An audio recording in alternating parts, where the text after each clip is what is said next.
eu sou Tatiana Carvalho e hoje, em mais um videocast, a gente vai estar conversando com o Dr. Rodrigo Schultz. Obrigada, Dr. Rodrigo, por estar falando com o pessoal do Geração Sênior.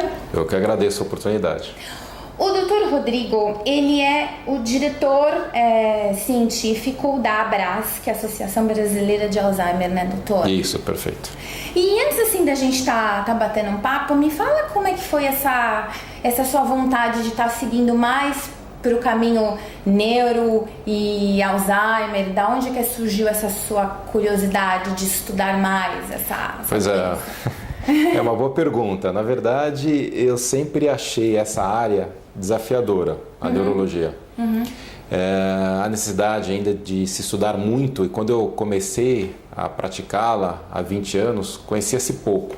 20 não, mais antes, durante a graduação já estudava um pouco o assunto, porque realmente é curioso, é intrigante, tem muito mistério, muitas novidades aí que podem surgir. E cabeça, eu acho que é interessante ouvir falar, discutir, pensar. Eu acho que é uma área muito intrigante. E as demências, a doença de Alzheimer, elas proporcionam isso, quer dizer, muita discussão, muito raciocínio, pensamento. Os estudos ainda são iniciais, o conhecimento, apesar de ter avançado muito, o conhecimento é ainda inicial. Ainda há muito a se conhecer sobre essa área.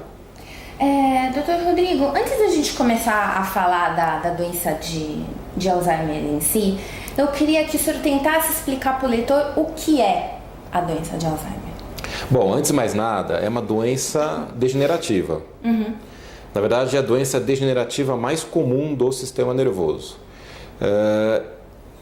O que é uma doença degenerativa? Na doença degenerativa, você tem, no caso do sistema nervoso, uma progressiva morte de neurônios e células da glia, quer dizer, são as células do sistema nervoso central. Isso ocorre por vários fatores e atualmente ainda temos muita dificuldade de lidar com isso, mas basicamente é uma doença degenerativa e, como toda doença degenerativa, ela é progressiva, ainda progressiva, né? Quem sabe um dia poderemos barrá-las, contê-las, evitá-las, estacionar. Tá. Doutor, Alzheimer atinge mais homens ou mulheres? Olha, mais mulheres, mais comum em mulheres. Fala-se muito, enfim, do envelhecimento, que elas envelhecem mais, vivem mais. Então tem uma discussão aí, mas mais mulheres. Algum motivo? Você acha que o motivo é só o fator idade mesmo? O principal é a idade, o fato de viverem mais, e, enfim. Mas a princípio isso. Tem uma discussão a respeito disso, mas a princípio é isso. A doença de Alzheimer ela foi descoberta em 1906. Isso, descrita em 1906. De lá para cá, o senhor acha que teve avanços consideráveis no tratamento e talvez uma futura cura para a doença? Então, olha, os avanços não foram consideráveis de maneira alguma até há 30 anos. Ela ficou um pouco... os conhecimentos, os estudos, enfim, o conhecimento, os estudos ficaram um pouco estagnados, muito porque... A história fala um pouco disso, quer dizer, descrita por um alemão. Então, a Alemanha se envolveu, enfim, Primeira Guerra Mundial, Segunda Guerra Mundial, isso contribuiu também negativamente. Acreditava-se também há muitos anos, no início, de que era uma doença que acometia as pessoas abaixo dos 50 anos, 50, 60 anos. E que a demência após essa idade seria em função da idade, seria uma chamada demência senil.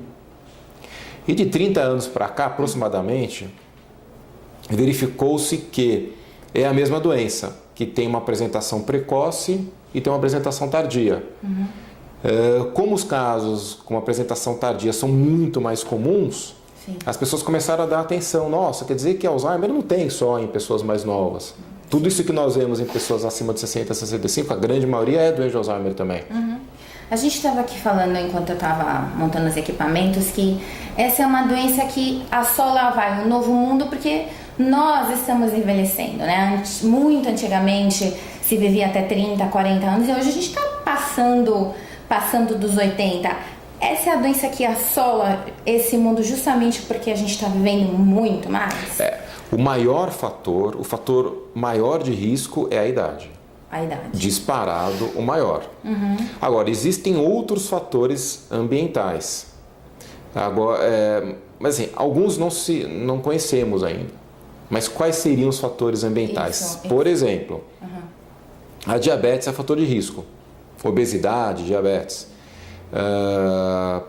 Se você pensar, bom, tínhamos menos diabéticos e obesos, vamos pensar na população norte-americana, por exemplo. Quer dizer, o fato de haver mais diabéticos e obesos puxa essa prevalência para cima, né? Aumenta o número de casos. Então, num certo sentido, pensar é uma doença mais dos nossos tempos, assim, mais modernos, Qual que é talvez por isso. A linha entre diabetes e Alzheimer? A linha, o porquê um... O porquê, então, isso, e a obesidade também. Então, existem fatores... a diabetes, porque assim, existem fatores relacionados à insulina, glicemia no cérebro, que fazem com que a doença, que isso faça parte, melhor dizendo, do mecanismo da doença. Não é um mecanismo isolado, entendeu? Na verdade, a gente não fala da doença de Alzheimer como um único fator de risco. Você fala que existem vários fatores. Não existe uma única causa. Então, a glicemia, a resistência à insulina, então esses transtornos aí, metabólicos aí, do metabolismo da glicemia, eles, então, esse é um dos fatores para o desencadeamento da doença. Existem outros. Na verdade, se diz que é uma doença multifatorial. Existem vários fatores aí agindo para isso, tá? A obesidade, pensa-se mais no, né, porque, vamos dizer assim, fala-se muito, né? Quer dizer, o que é bom para o coração é bom para o cérebro. Porque, de uma certa maneira, aquele indivíduo obeso, que por natureza, muitas vezes, na verdade, muitas vezes, não todos, mas assim, na maioria das vezes, também são sedentários, isso leva também a uma doença vascular. E na doença de Alzheimer existe um mecanismo vascular também. Tá? Então, a obesidade, então, seja acompanhada de sedentarismo, de aumento de níveis de colesterol, de hipertensão muitas vezes, até diabetes, quer dizer, faz parte desse mecanismo todo aí. Aí o senhor faz eu pular para uma pergunta aqui, falando em diabetes, Então o senhor acha assim que a medicina ela nos prega que muitos males podem ser resolvidos com alimentação saudável, atividades físicas. Essas medidas também são relevantes para a doença de Alzheimer? São, sim, são.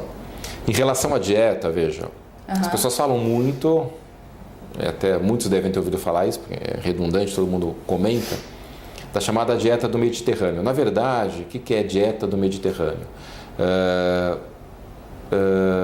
A dieta do Mediterrâneo é mais baseada em peixes, legumes, azeite, vinho, tá?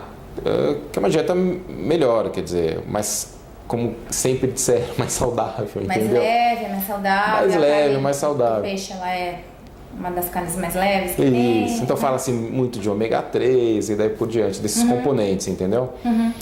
Não existe ainda, porque eu sei, não saiu nada definitivo disso, fala assim em quantidade, enfim, mas não tem uma quantidade, olha, tanto de peixe, tanto de legumes, e aí faz isso. Não existe ainda muito claro sobre isso, entendeu?